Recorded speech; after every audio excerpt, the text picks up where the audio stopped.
Dude, what is this build? Dude, so on Instagram, this Ranger Seal SF guy told me to buy all this really expensive stuff, and I'm gonna be a wicked good shooter now. Have you even shot it? No, dude, that's not important. Come on. With the US dollar as weak as it's ever been, the cost of living going up, with your buying power not going as far, and inflation going up, salaries not increasing the match, the question arises, hey, where and how am I gonna spend my money on this rifle? And today, specifically, we're going to answer the question of should you go with a more budget build like the PSA and Aero kind of Mutt 15 that we have here, or something more expensive, top of the line, like the Cobalt Kinetics CK Pro. Where should you save your money, and where can you spend a little bit more and afford to get the best build for your needs and your money? As small as this channel is, I am already beginning to experience some sort of censorship and demonetization from YouTube. So I want you guys to show YouTube that you like and support this channel and this content so I can keep putting it out for you guys. Please like, comment, share this video, subscribe to my channel, and just show support so that I can keep doing this on this platform.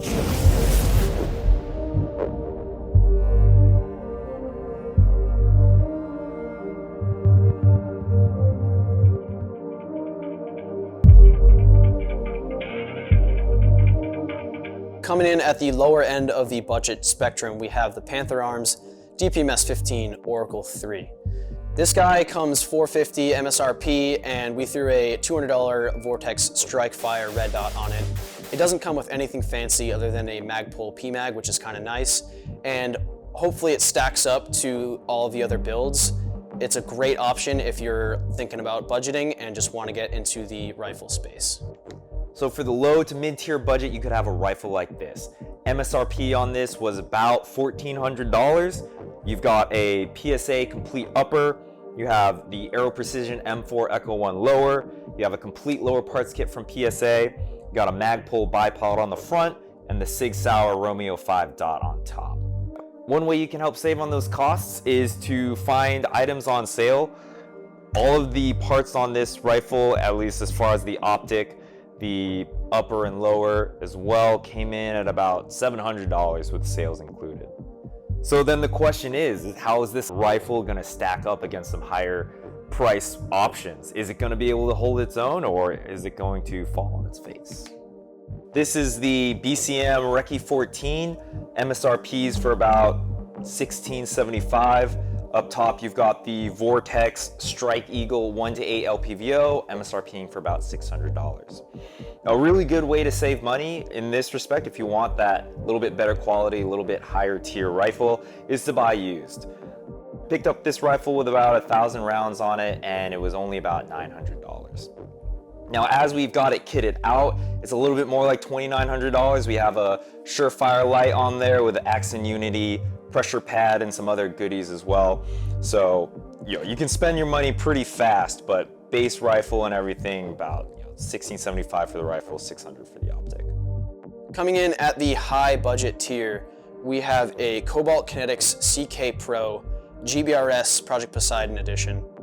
The base gun is coming in around $3,200 MSRP. However, Cobalt's CK Pros come in around $2,200.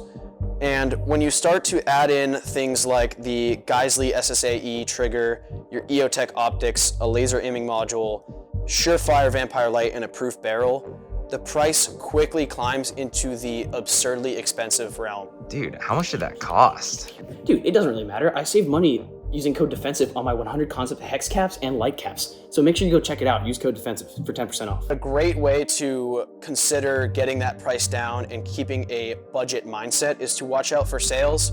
A lot of this stuff goes on sales periodically. And just to be clear, this is not meant to budget shame or show you what we have. It's more to just give you guys a perspective on, is this gear really worth it? Is it really worth that extra dollar, especially when your finances are so tight? We're gonna be putting this thing through a few tests to give you guys that perspective and help you make the decision on where to actually spend your money and where you need to save it. This is 6, yeah. Damn it. 1, 2, 3, 4, 5, 6, yep.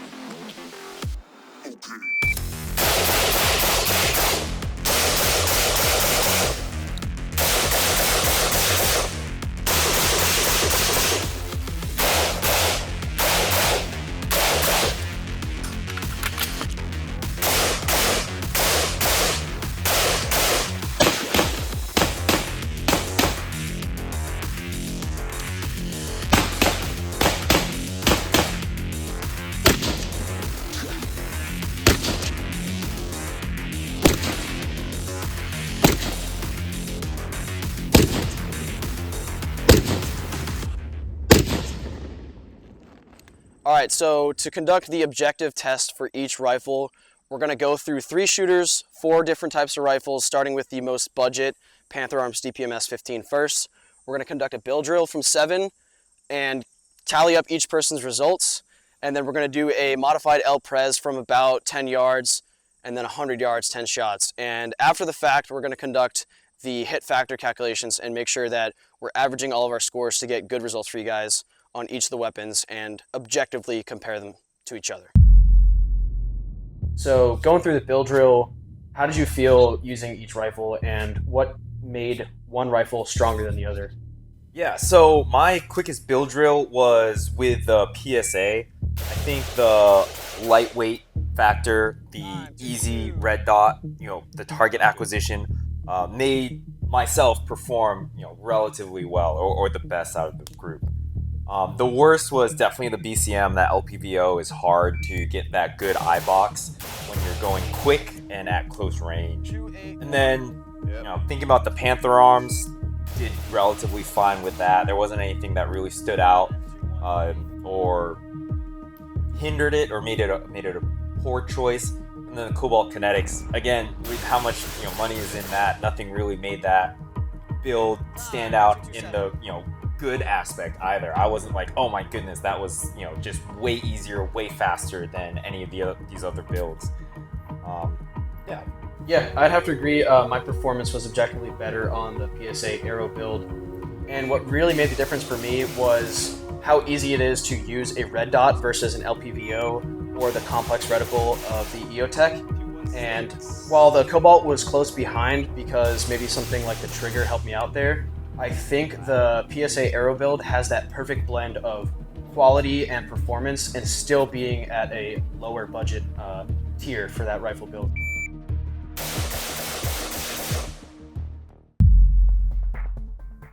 So next up we had the Prez. Used that drill to test a couple things. Recoil management, up close engagement with the trigger, and then also the optic as well.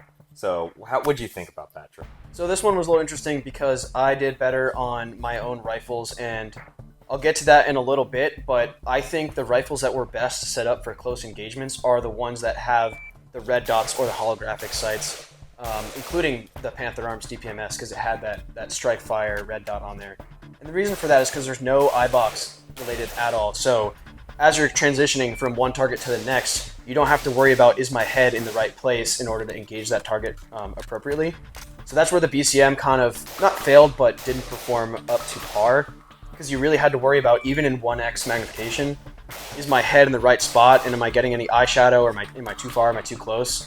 So while I was very good with this because it is my own personal rifle, I don't think that this was helping at all. And I think we can see that in the numbers. So I did the best on the Cobalt Kinetics. The EOTech really helped me out because it's got that donut reticle, and I was able to use that bottom hash for that close engagement. And the recoil on that rifle is very limited because of the muzzle brake and the heavier front end. I also did pretty well on the Panther Arms DPMS 15, and I think that's also because the red dot was allowing me to engage each target a little bit easier. So objectively, I did the best on Cobalt and the worst on the PSA. And again, I attribute that to the EOTech and its recoil mitigation. Right, on the Perez, definitely did the best with the PSA just because I think it's my rifle.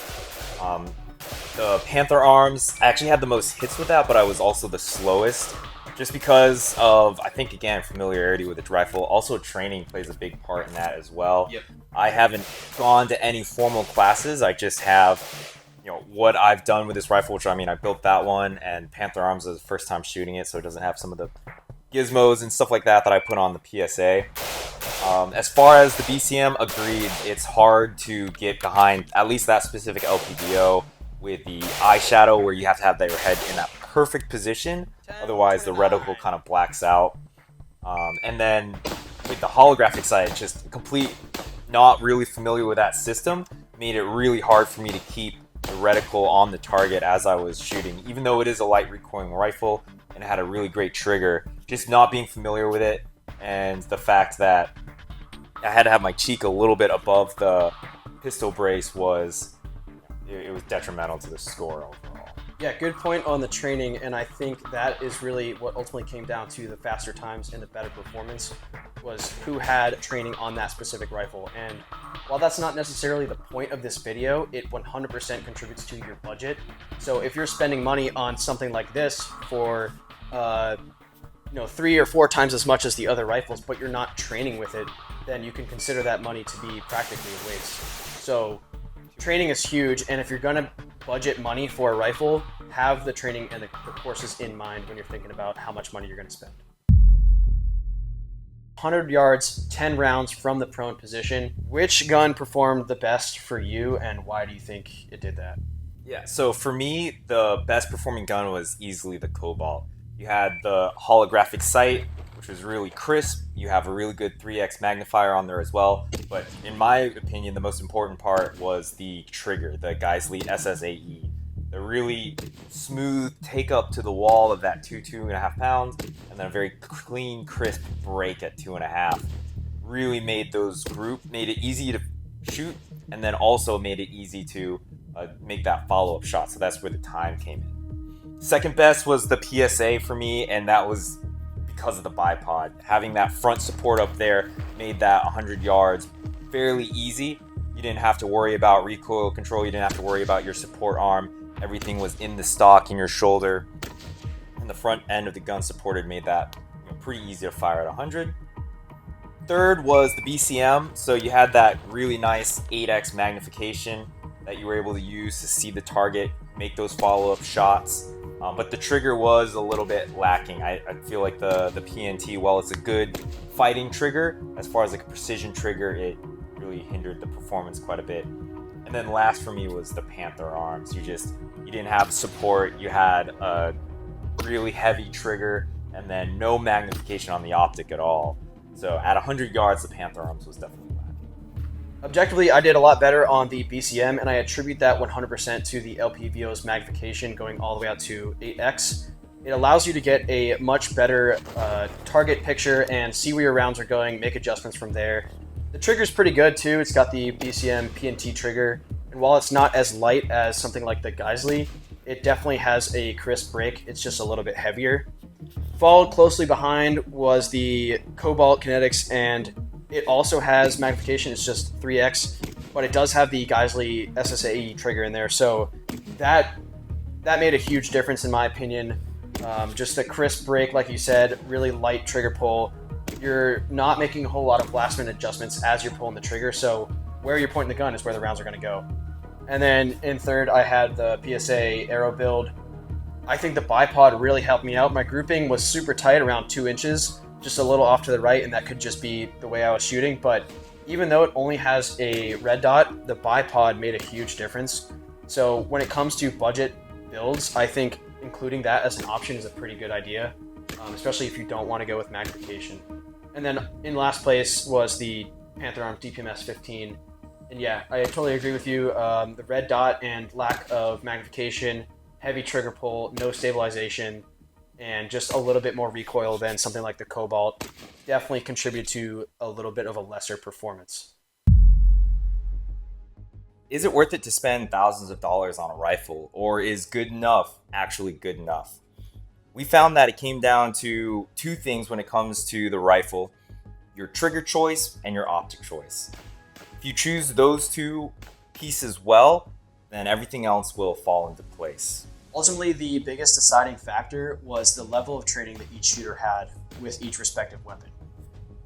Our recommendation would be to get a high quality trigger and a reliable optic so that you can accomplish a wide variety of shooting scenarios and situations. But it's going to come down to how much you train. So when you're building out your budget rifle, make sure you factor in lots of ammo and lots of training. You can get good with any budget build, and you can also be really bad with an expensive build like the Cobalt. It doesn't really matter what you have in the end, it just matters how good you are with it. Please like, comment, share this with somebody, subscribe to the channel for more. Show YouTube that you guys like this content, and I'll keep pushing it out for you. Thanks for watching. Catch you guys in the next one.